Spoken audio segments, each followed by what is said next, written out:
નમસ્કાર, મારું નામ રાજ ડોંગા ફાર્મ ઇનપુટ્સ મોટી મોણપરીથી.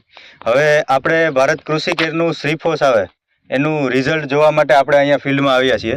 જોકે હું તો 3 વર્ષથી આપું જ છું, પણ આપણે હવે ખેડૂત ભાઈને જ પૂછીએ કે રિઝલ્ટમાં કેવું લાગ્યું તમને. પહેલાં તો તમારું નામ બોલો.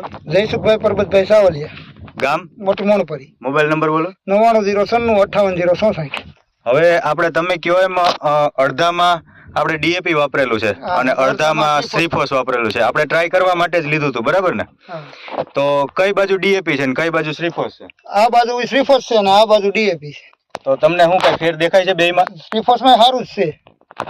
ડીએપી માં અને શ્રીફોસમાં કઈ ઊંચાઈમાં કે એમાં ફેર છે? એમાં કોઈ ફરક નથી, બે હારે જ આલું જઈશ. બરાબર છે. અને ફાલમાં અત્યારે કઈ ફેરફાર દેખાય? અત્યારે કઈ ફેરફાર નથી, બેમાં સરખો છે.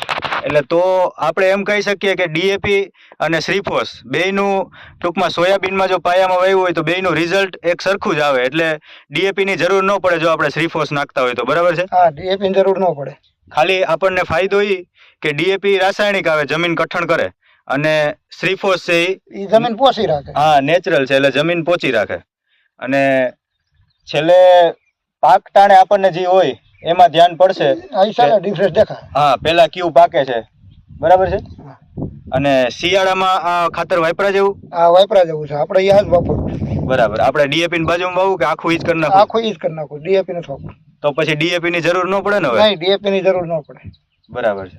તો આપણે એમના મોઢેથી જ સાંભળ્યું કે હવે આવતા વર્ષે મારે ડીએપી ની જરૂર જ નથી, નકરો શ્રીફોસ વાપરીએ તો બીજા કઈ ખાતરની જરૂર નથી પડતી. જમીન સુધારવામાં કામ કરશે.